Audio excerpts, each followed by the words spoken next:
వచ్చే వానాకాలం సీజన్ నుంచి రాష్ట్రంలో మళ్లీ ప్రధానమంత్రి ఫసల్ బీమా పథకం అమలుకు ప్లాన్ చేస్తుంది ప్రభుత్వం. గత ప్రభుత్వ హయాంలో 2016 నుంచి 2020 వరకు రాష్ట్రంలో పథకం అమలైంది.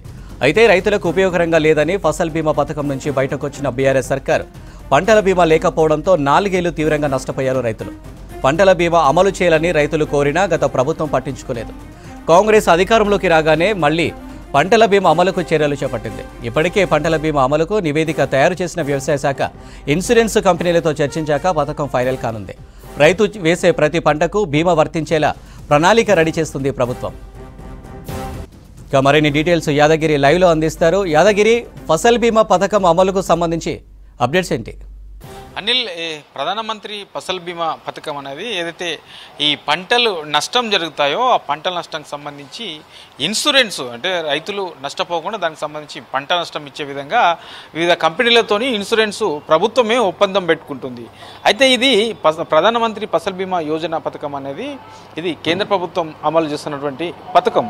అయితే 2016 నుంచి 20 వరకు గతంలో ఉన్నటువంటి బీఆర్ఎస్ ప్రభుత్వం కూడా ఈ పథకం కింద ఉండే, అంటే దేశవ్యాప్తంగా అమలు చేస్తున్నటువంటి ఈ పథకం కింద చాలా రాష్ట్రాలు కూడా ఈ ప్రధానమంత్రి ఫసల్ బీమా యోజన అనే ఈ పథకాన్ని అమలు చేస్తున్నాయి. అందులో తెలంగాణ ప్రభుత్వం గతంలో ఉన్నటువంటి బీఆర్ఎస్ ప్రభుత్వం కూడా అమలు చేసింది. అయితే అది కేవలం 4 సంవత్సరాలు మాత్రమే అమలు చేసింది. 2016 నుంచి 20 వరకు అమలు చేశారు.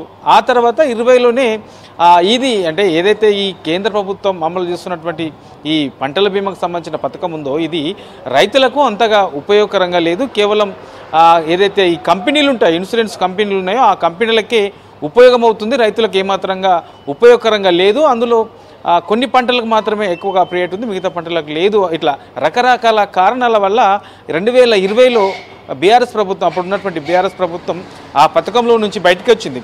అయితే ఒక తెలంగాణే కాదు, అప్పట్లో ఒక 5-6 రాష్ట్రాలు కూడా సేమ్ ఇట్లాంటి రీజన్స్ చెప్తూనే బయటకు వచ్చాయి. ఆ తర్వాత మిగతా రాష్ట్రాలు ఏవైతే బయటకు వచ్చినాయో వాళ్ళందరూ కూడా సొంతగా ఆ రాష్ట్రానికి సంబంధించి ఆ పంటలు నష్టపోతే ఆ రాష్ట్ర పరిధిలో ఒక ప్రత్యేకంగా ఒక పథకాన్ని తీసుకొచ్చారు. అక్కడ ఆ రాష్ట్రాలు అమలు చేస్తున్నాయి. అయితే తెలంగాణలో ఏదైతే సెంట్రల్ గవర్నమెంట్ నుంచి అమలు చేస్తున్నటువంటి పథకంలో నుంచి బయటకు వచ్చారో ఆ తర్వాత ఇక రాష్ట్రానికి సంబంధించి ఏ పథకం కూడా అమలు చేయలేదు. పంటల బీమా పథకం అనేది మొత్తం లేకుండా పోయింది. దీంతో ఈ 4 సంవత్సరాలు కూడా రైతులు తీవ్రంగా నష్టపోయారు. ఎందుకంటే చాలా ఏరియాల్లో మనం చూసాం, ఎక్కడ చూసినా కూడా మనకు పెద్ద ఎత్తున పంట నష్టం జరిగింది. చాలామంది రైతులు కూడా ప్రభుత్వాన్ని వేడుకున్నారు, మాకు పంట నష్టం జరిగింది, ప్రభుత్వం నుంచి సహాయం చేయండి, ఏదంటే దీనికి సంబంధించి ఒక ప్రత్యేకంగా పథకాన్ని తీసుకురావాలని చెప్పేసి ఎన్నిసార్లు చెప్పినా గత ప్రభుత్వం పట్టించుకోలేదు. అయితే ఇప్పుడు కాంగ్రెస్ ప్రభుత్వం వచ్చిన తర్వాత ఈ రైతుల విషయంలో, పంటల విషయంలో కొంత ప్రాధాన్యతనే ఇస్తుందని చెప్పాలి. అధికారంలోకి వచ్చిన కొన్ని రోజులకే చెప్పారు, పంట నష్టం పోకుండా అవసరమైతే ప్రత్యేక పథకం తీసుకొస్తాం, లేదంటే ఇప్పుడు ఏదైతే కేంద్ర ప్రభుత్వం అమలు చేస్తున్నదో ఈ ప్రధానమంత్రి ఫసల్ బీమా అనే పథకాన్ని అమలు చేస్తున్నదో అవసరమైతే దాన్ని మళ్ళీ అందులో చేర్చి మళ్ళీ ఆ బీమా వర్తించేలా చేస్తామని చెప్పేసి కాంగ్రెస్ అధికారంలోకి వచ్చిన కొత్తలోనే చెప్పారు.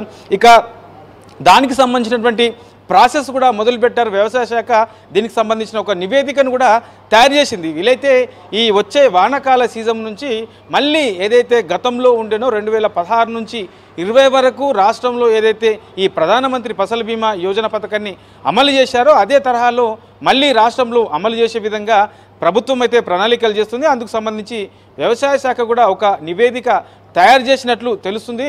వచ్చే వానాకాలం నుంచి ఇది మళ్ళీ రైతులకు ఉపయోగకరంగా ఉంటుంది. సో మళ్ళీ ఈ వానాకాల సీజన్ నుంచి ఈ పథకాన్ని అమలు చేస్తామని చెప్పేసి ఆ దిశగా ప్రభుత్వం ముందుకెళ్తున్నట్లు తెలుస్తుంది. ఒకవేళ కనుక నిజంగానే ఇది అమలు చేస్తే రాష్ట్రంలో ఉన్నటువంటి చాలామంది రైతులకు కూడా చాలా మేలు ఉపయోగకరంగా ఉంటుంది. ఎందుకంటే చాలామంది కూడా ఈ వడగళ్ల వానలు లేదంటే అధిక వర్షాలు అంటే వివిధ రకాల కారణాల వల్ల పంట నష్టం జరిగితే ఆ జరిగిన నష్టానికి పూర్తిగా రైతులే బాధ్యత వహించాల్సి వస్తుంది. ప్రభుత్వం నుంచి ఎలాంటి సహకారం కూడా ఉండట్లేదు. సో ఈ పంటల బీమా కనుక అందుబాటులోకి వస్తే మళ్ళీ ఈ సహకారం ఉంటుంది. నష్టపోయిన రైతులకు ఎంతో కొంత ఈ బీమా అందుబాటులో ఉంటే ఆసరాగా ఉంటుందనే చర్చ అయితే జరుగుతూ ఉన్నది. మొత్తానికి ఈ ప్రభుత్వం తీసుకున్నటువంటి నిర్ణయం వచ్చే వానాకాలం నుంచి ఈ బీమా పథకాన్ని మళ్ళీ కనుక అందుబాటులోకి తీసుకొస్తే రైతులకైతే మంచి ఉపయోగకరంగానే ఉంటుందని లేదు. Right Yadagiri, thank you.